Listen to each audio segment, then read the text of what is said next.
부활의 기쁨과 감격이 우리 모든 베델 성도 한 사람 한 사람 가운데 함께 하시기를 주님의 이름으로 축복드립니다. 아멘. 오늘 말씀을 제목은 소망의 십자가 이렇게 정해봤습니다. 부활주일인데 좀 안 맞게 십자가를 다시 얘기해 보려고 합니다. 여러분, 야고보서 말씀 가운데 이런 말씀이 있죠. 욕심이 잉태하여 뭡니까? 죄를 낳고 죄가 장성하여 사망을 낳는다, 이런 얘기가 있습니다.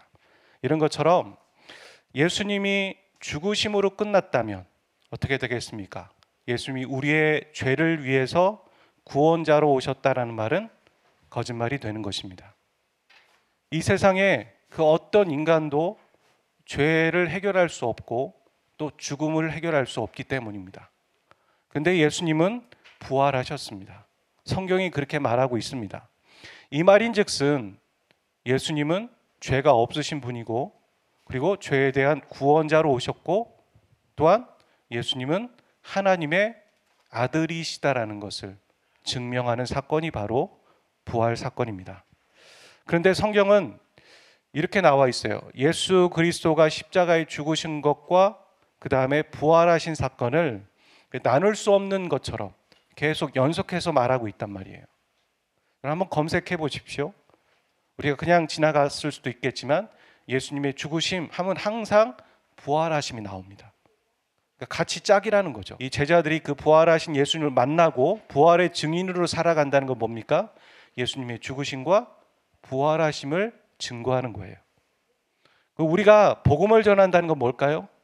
예수님의 죽으심의 사건과 부활하심의 사건을 말하는 거예요. 부활의 증인으로 살아가고 복음대로 살아간다는 건 예수님의 죽으심과 부활하심을 이렇게 말하는 것만이 아니라 그 예수님의 죽으심에 대한 것을 자기의 삶 가운데 실천하며 살고, 예수님의 부활 사건대로 믿으면서 실천하며 살아가는 것, 그게 바로 부활의 증인이고 또 복음대로 살아간다는 거죠. 여러분, 놓치지 마십시오. 복음이란 예수님의 죽으심과 부활하심, 그게 핵심이라는 거예요. 여러분이 그 두 사건을 구분짓지 마시기를 바랍니다. 그래서 고난주간에 막 슬퍼했다가 부활주일날 와 기뻐했다가 또 월요일에 아무렇지도 않다가, 이건 정말 뭐 조울증도 아니고 그런 거 아닙니다. 아마 우리의 모습을 어린 자녀들이 보면 그렇게 생각할지 모르겠어요. 기독교는 고행의 종교인가? 고난주간에 막 그랬다가 부활주일 됐더니 막 기뻐했다가 월요일 돼서 갑자기 침체되는 거, 그건 신앙 아닙니다. 그 쇼입니다. 진짜 예수님을 믿으시길 바랍니다. 진짜 예수님을 믿고 있다면 그렇게 말씀대로 살아내려고 노력하시길 바랍니다. 고난을 감내해야지만 영광을 경험하는 것은 성경에도 나와 있고 또한 우리의 삶에도 이미 경험되어지는 거예요. 우리가 어떤 것들을 배울 때 고난을 감내해야지만 영광에 이를 수 있는 것처럼, 고난과 영광, 십자가와 부활은 연결되어져 있는 사건이라는 것이죠. 저는 이 부활의 아침 가운데 이 예수님의 가상칠언을 함께 나눠보려고 합니다. 여러분, 가상칠언이라는 것은 십자가 위에서 예수님이 하셨던 7마디의 말을 말해요. 근데 이 7마디 말이라는 것은 중요한 메시지겠죠. 근데 이 중요한 메시지를 고난주간에 기억했다가 부활주일에 싹 잊어버리는 게 신앙이 아니라, 바로 예수님이 십자가상에서 얘기하셨지만 결국에는 그 메시지를 듣고 그것을 적용하는 사람들은 부활의 증인들이요, 제자들이기 때문에 오늘 우리에게 중요한 메시지라는 얘기입니다. 이 가상칠언은 사복음서에 부분 나눠져 있습니다. 한 곳에 다 몰려 있지 않죠. 그걸 참고하시고 이 말씀을 함께 나누면서 은혜를 나눴으면 좋겠습니다. 먼저 첫 번째 말씀은 이렇게 말씀하셨습니다. 아버지, 저 사람들을 용서해 주십시오. 저 사람들은 자기네가 무슨 일을 하는지 알지 못합니다. 기억하십시오. 십자가에서 이 말씀을 하셨습니다. 십자가에 달리신 예수님을 보고 사람들, 군중들과 지도자들과 그리고 로마 군인들과 심지어 십자가에 달린 죄수까지 예수님을 향해 비웃었고 이렇게 말했습니다. 야, 네가 남을 구원하는 메시아라고? 그럼 너 한번 구원해봐. 이렇게 조롱하고 비난했다는 거예요. 이런 조롱을 받으시면서 예수님은 말씀하신 게 이 말씀입니다. 아버지요, 저 사람들을 용서해 주세요. 저 사람들은 자기네가 무슨 일을 하는지, 무슨 말을 하고 있는지 알지 못합니다. 용서해 주세요. 이렇게 말했다는 거죠. 여러분, 우리가 억울하고 조롱당할 때가 있습니다. 자존심 상할 때가 있어요. 근데 예수님만큼 억울하고 예수님만큼 조롱당하는 사람이 있을까요? 없어요. 우리는 물론 우리의 감정도 중요하지만 그럴 때 예수님을 한번 생각해 봐야 돼요. 어떤 생각이 들까요? 그럴 때 참 미안하다는 생각도 있겠지만 내가 예수님의 고난에 동참하고 있구나. 이거에 주님이 당하신 고난의 100분의 1도 못 느끼지만 이게 주님이 당하신, 나를 구원하실 때 당하신 고난이구나, 조롱이구나, 그걸 알 수 있게 되겠죠. 이런 비웃음 속에서 예수님은 십자가에서 이들의 잘못을 용서해 달라고 말했습니다. 기도하셨습니다. 70번에 7번까지 용서해라. 주님이 그렇게 가르치셨죠. 원수를 사랑해라. 이렇게 말씀하셨죠. 그것처럼 그 가르침대로 고통의 순간에도 예수님은 용서하고 사랑하셨습니다. 이 부활의 주님은 우리에게도 같은 가르침을 가르치고 계신 거예요. 사랑하는 아들아, 사랑하는 딸아, 용서와 사랑의 십자가를 져라. 여러분, 자기 십자가를 진다고 할 때 여러분 어떻게 그 십자가를 지고 가십니까? 불평하면서, 원망하면서, 억울해하면서. 그게 주님이 원하시는 십자가가 아니에요. 아무든지 나를 따라오려거든 자기를 부인하고 자기 십자가를 지라고 했는데 그 십자가는 억울함의 십자가가 아니라 용서와 사랑의 십자가예요. 용서를 많이 받아본 사람이 다른 사람을 용서하겠죠. 많이 사랑을 받아본 사람이 다른 사람을 사랑하겠죠.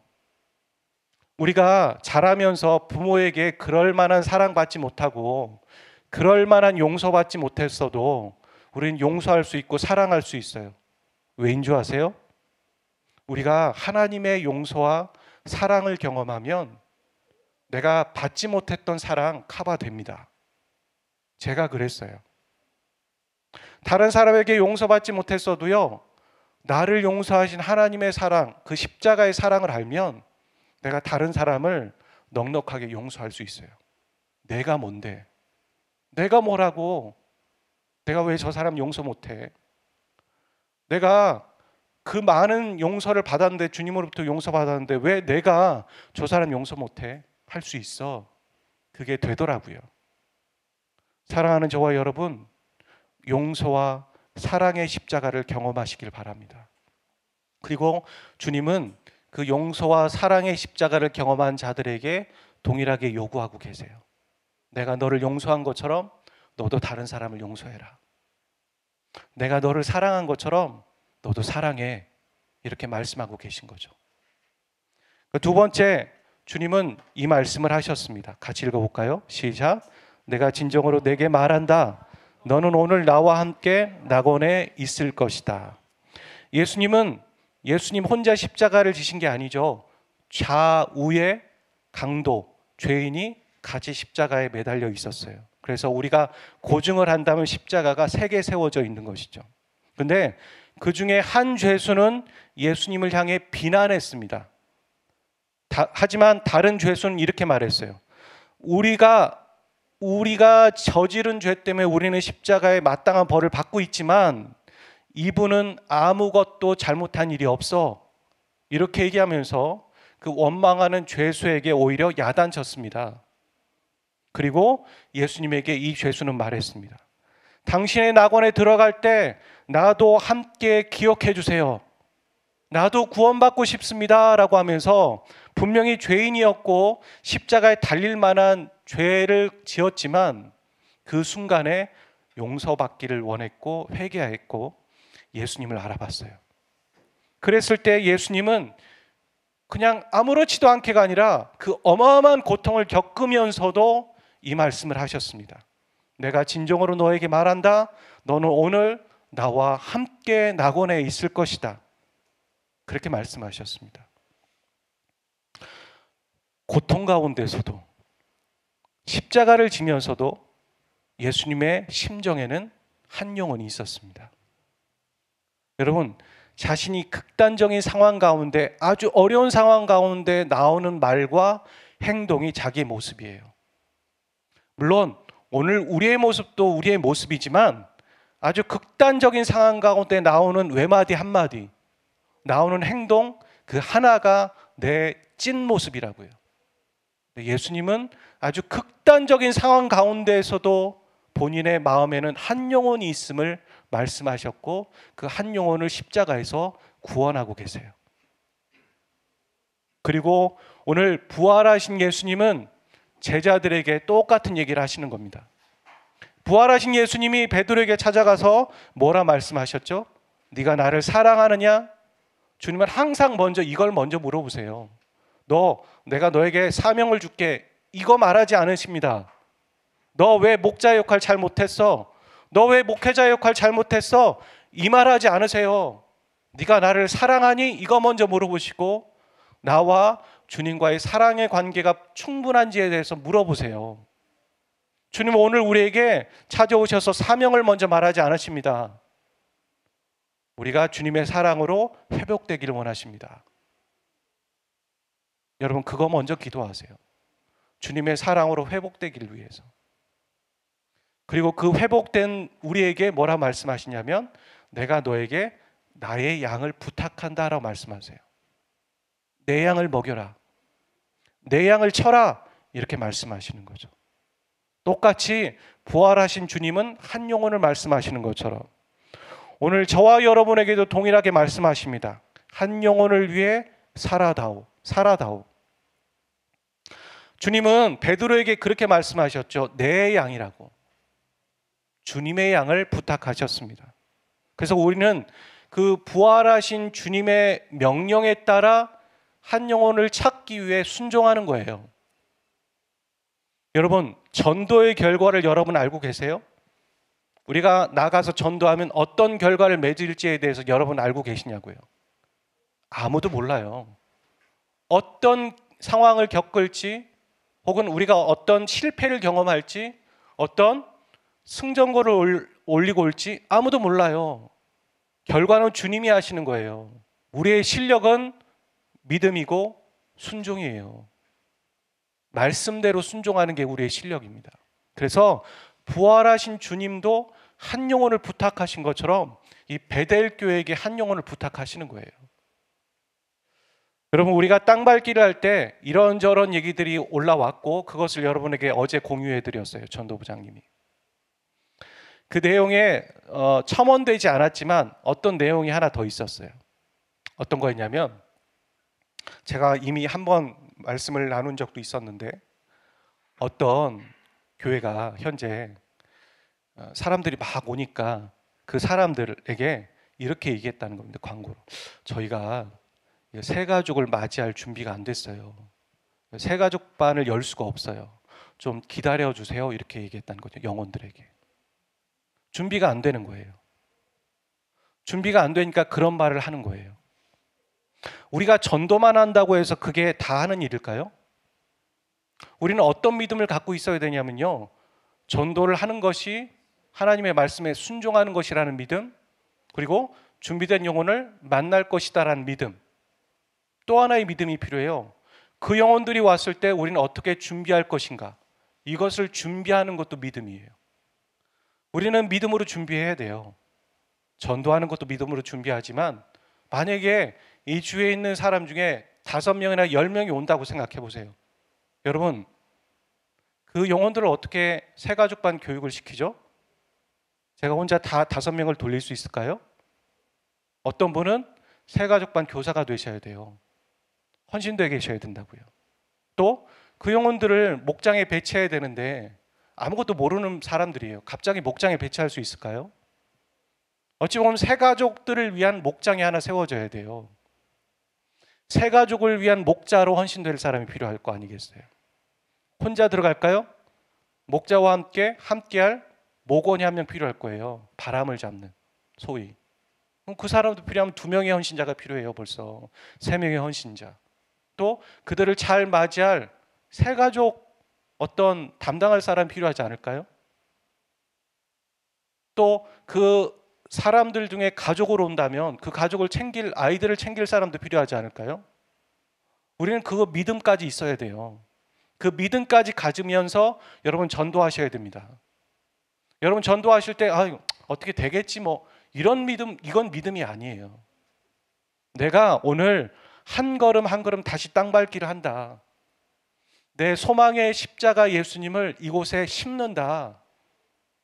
내가 이 계란을 나눠주면서 부활의 주님을 그들에게 메시지로 심는다. 그리고 그들이 물티슈를 닦으면서 쓰면서 그들의 마음이 청결해지기를 위해 영적으로 기도한다. 그리고 그들이 우연치 않게 토마스 선교사가 전한 성경책을 어떤 사람은 벽지에 붙였는데 그 벽지를 보고 그가 예수님을 믿는 것처럼 그런 우연이 아닌 필연이 하나님의 역사 가운데 이것들을 통해서 전달될 것이다. 이런 믿음으로 나가야 되는 것이지. 나 물티슈 하나 던진다. 계란 하나 준다. 이게 무슨 의미가 있을까? 여러분, 여러분의 믿음을 점검하고 나가셔야 돼요. 육의 일은 육의 일이고 영적인 일은 영적인 일인데 우리는 물질을 가지고 영적인 일을 하고 있는 거예요. 그럼 하나님이 들어 사용하시는 것은 영적인 도구가 되는 거죠. 아멘. 우리는 믿음으로 나가야 하는 것입니다. 그 한 영혼을 위해서. 주님은 우리에게 그것을 부탁하고 계신 거죠. 세 번째, 여자여, 이 사람이 어머니의 아들입니다. 자, 이분이 내 어머니시다 이렇게 말씀하셨어요. 당시 예수님의 십자가의 곁에는 이 요한복음을 19장을 찾아보시면 누구가 있었는지 나와 있어요. 예수님의 어머니가 있었고 이모가 있었고 글로바의 아내 마리아라는 사람이 있었고 막달라 사람 마리아가 있었어요. 그리고 또한 그 옆에 주님이 사랑하시는 제자가 있었다는 거예요. 우리는 보통 이 주님이 사랑하시는 제자를 요한이라고 생각하고 있어요. 그래서 요한이 있었습니다.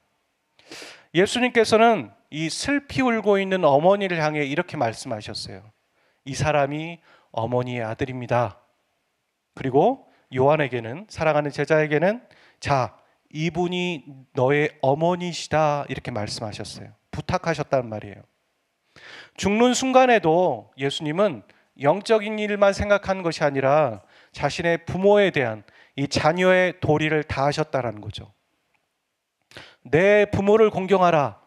이 말씀대로 실천하신 것이고 육신의 어머니에 대한 사랑도 표현하신 거예요. 우리는 신앙이라는 이름 하에 어떻게 하냐면 하나님을 사랑한다면서 이웃을 사랑하지 못해요.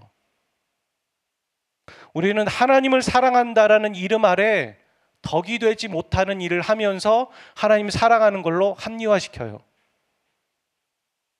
여러분, JMS나 이단들을 보세요. 그들의 신앙이 좋다라고 생각할 수 있겠죠. 좋을 수 있겠죠. 하지만 뭐가 없습니까? 비윤리적이잖아요. 이웃사랑이 없잖아요. 그걸 보면 금방 알 수 있어야 되는 거죠. 야, 이건 신앙이 아니구나. 성경대로가 아니구나. 우리는 금방 알 수 있어야 돼요. 여러분, 우리의 행동이 어떤지 한번 생각해 보세요. 우리가 하나님 사랑한다고 하면서 내 이웃을 사랑하고 있나요?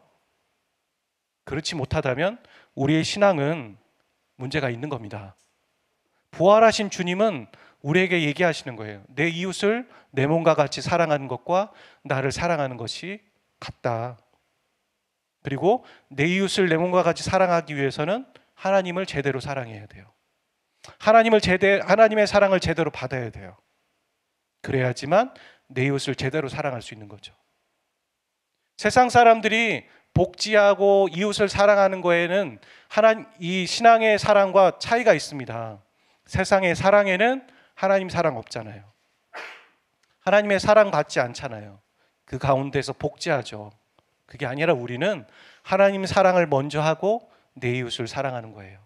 그리고 그것이 잘 연결되도록 하는 게 바로 부활하신 주님이 우리에게 전하시는 세 번째 메시지입니다. 네 번째는 주님은 아람어로 이렇게 말씀하셨어요. 당시 아람어라는 것은 페르시아 때 페르시아 사람들이 썼던 단어고, 그건 바로 이 당시에 로마의 압제 전에 이스라엘이 페르시아의 압제에 있었기 때문에 나와 있는 잔재죠. 엘리 엘리 라마 사박다니, 번역하면 나의 하나님 나의 하나님 어찌하여 나를 버리셨습니까? 탄식하셨어요. 이건 제가 이미 사순절에도 말씀드렸지만 그냥 립 서비스가 아니라 정말 주님은 탄식하셨다고요. 하나님은 예수님을 버리셨어요. 십자가에서. 하나님은 예수님을 버리시고 우리를 얻기 위해서 당신의 아들 독생자를 버리신 거예요. 예수님이 당하시는 그 고통의 순간 죽음은 이 하나님과의 단절의 죽음을 더 크게 느끼셨어요. 하나님으로부터 버림받는 거. 여러분, 우리는 죽는 거 두려워하잖아요. 그거보다 더 두려워해야 될 게 있어요. 그리스도인은 하나님으로부터 영적인 단절이 오는 걸 두려워해야 돼요. 여러분 기도할 때 하나님의 음성이 들리십니까? 여러분 기도할 때 하나님이 여러분의 기도를 듣고 계시다라는 그런 영적인 커넥션이 있으세요? 하나님이 내 예배를 지금 받고 계시다라는 그런 커넥션 있으세요? 여러분 안에 영적인 단절이 있는 걸 더 두려워하셔야 돼요. 소스라치게 놀라셔야 돼요. 사람이 육신으로 죽는 거 말고 주님은 똑같은 그 고통을 겪으셨어요. 근데 주님이 버림받으신 이유는 우리를 살리기 위해서예요. 우리는 거저받지 않았습니다. 우리의 구원이 주님의 대가지불을 통해 얻어졌다는 걸 우리는 기억하고 그 무게감을 느껴야 돼요. 그 무게감. 죄를 함부로 지어서는 안 돼요. 그 무게감을 가지고 우리는 살아야 돼요. 그리고 우리는 예수님이 가셨던 그 생명의 길을 같이 가야 돼요. 나를 살리기 위해 십자가를 지신 것처럼 나도 오늘 십자가를 지는 거예요. 어찌 보면 우리가 전도를 나갔을 때 사람들이 우리를 거절하잖아요. 에이, 예수쟁이. 이렇게 얘기하는 사람도 없죠, 요즘에는. 그거 주님이 당하셨던 고난처럼 느끼고 받아들여야 되는 거예요. 주님, 감사합니다. 제가 조금이나마 주님이 겪으셨던 고난을 내가 오늘 겪네요. 너무 감사합니다. 오히려 그렇게 받아들이셔야 돼요. 그게 생명을 살리는 길이기 때문에. 다섯 번째, 예수님은 내가 목마르다 말씀하셨어요.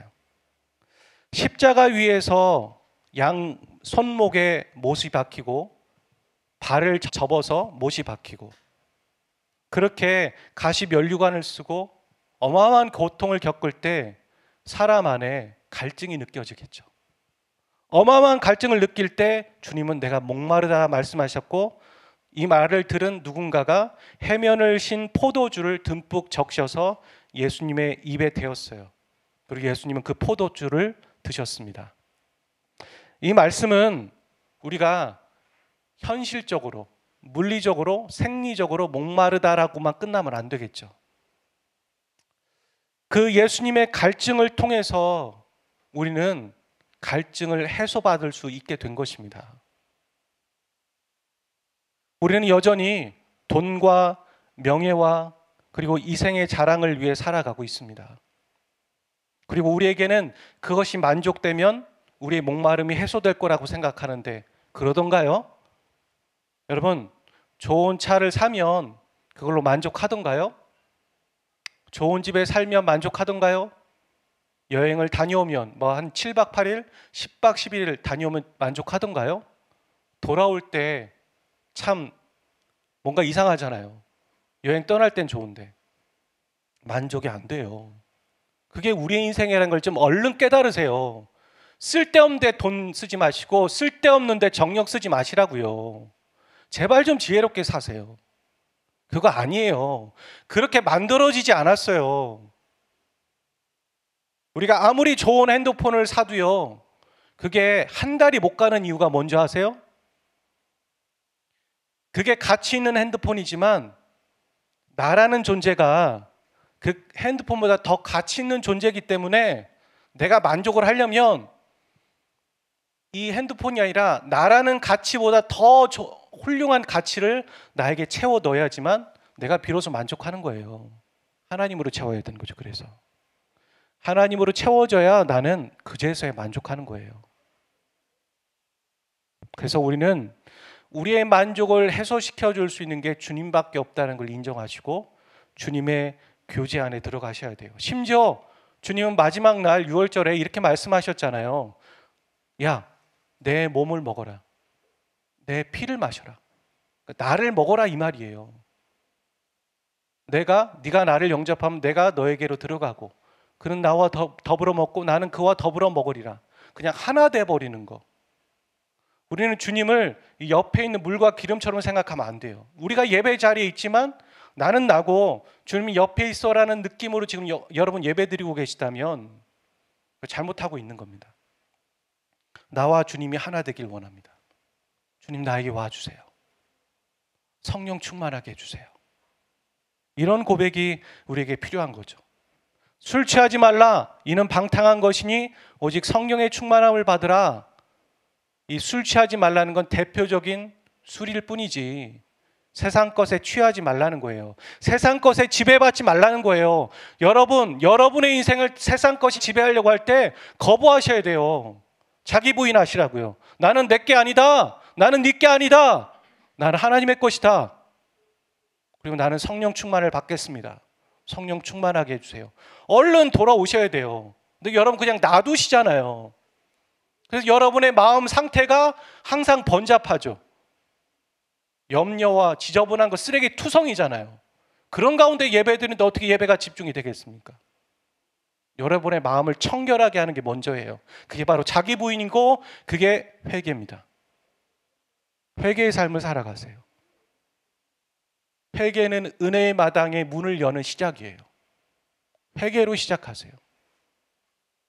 우리가 예배 시작할 때 첫 화면에 그 뭐라고 써 있어요? 참여하는 심정으로 예배를 준비하겠습니다. 여러분 보셨어요? 첫 화면? 그거 괜히 써놓은 거 아닙니다. 회개로 시작해야 돼요. 세상이 주는 물을 먹으면 또 갈증을 느낍니다. 여러분이 그 물을 여러분에게 주지 마세요. 하나님으로 만족하세요. 하나님으로 만족하는 걸 경험해야지만 세상의 물 먹는 것을 끊어지기 시작합니다. 그때까지는 세상의 물을 단절하셔야 돼요. 단식하셔야 돼요. 세상의 물을. 6번째, 다 이루었다 말씀하셨어요. 예수님이 십자가에서 죽으신 죽음은 뭐라고 말씀드렸습니까? 완벽하고 완벽한 구원이었다. 그래서 우리는 부활의 주님을 기억하고 정죄감에 빠지지 않도록 회개해야 된다. 죄를 자꾸 분리시켜야 된다. 그게 자기 부인이다. 그게 회개이다. 회개의 삶을 살아가시길 바랍니다. 7번째, 내 영혼을 아버지 손에 부탁하나이다 말씀하셨어요. 마지막 말씀이세요. 내 영혼을 다 이루었다. 이제 내 영혼을 아버지 손에 부탁합니다 말씀하셨어요. 이 말씀은 십자가상에서 숨을 거두시기 전에 하셨던 말씀이에요. 모든 것을 다 이루신 주님은 아버지 품에 자신이 이제는 쉬고 싶다 말씀하신 거예요. 여러분, 죽음이 끝이라면 이런 말이 가능한가요? 아니죠. 죽은 다음에 돌아갈 곳이 있다는 거예요. 소망이 있다는 거예요. 그래서 십자가는 소망이에요. 예수님이 우리에게 얘기하시는 거예요. 십자가가 소망이다라고 부활하신 주님은 우리에게 얘기하시는 거예요. 십자가가 소망이다. 십자가를 통해 구원이 이루어졌고 십자가를 통해 다시 회개할 수 있으며 십자가를 통해 회복할 수 있고 그 십자가를 통해 사람이 살아날 수 있으며 십자가를 통해 우리는 부활로 나갈 수 있다. 여러분, 죽음이 없는데 어떻게 부활이 가능해요? 죽어야 부활하는 겁니다. 그처럼 십자가를 통해 예수님은 소망의 메시지를 우리에게 전하고 있어요. 여러분, 우리 전도하러 나가기 전에 여러분 안에 소망이 있는지 한번 점검해 보세요. 예수님 때문에 소망을 느끼셔야 돼요.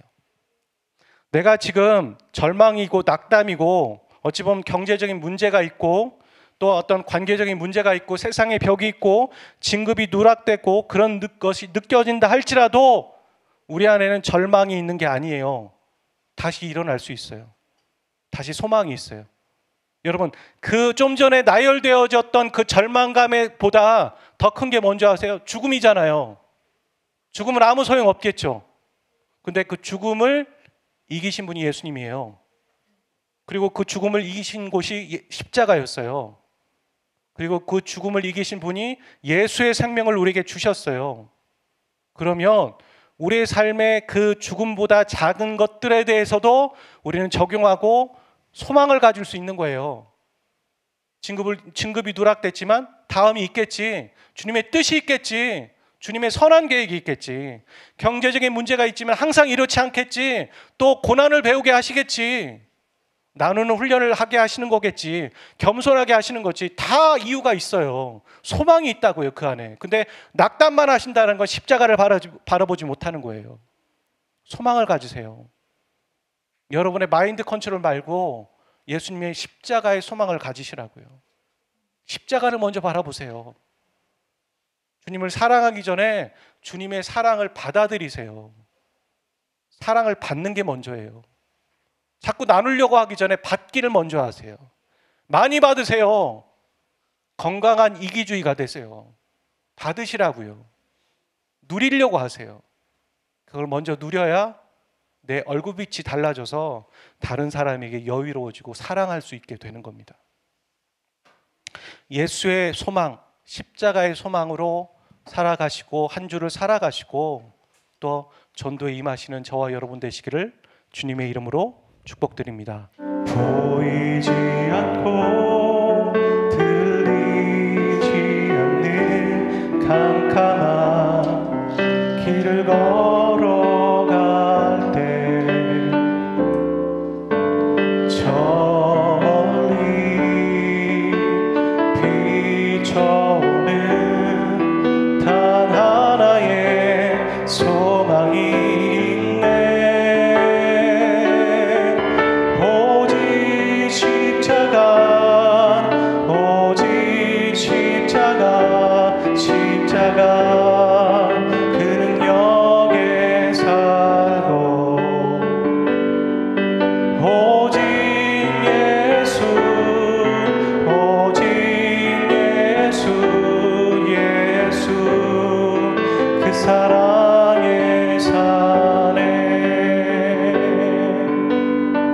고백합시다. 보이지 않고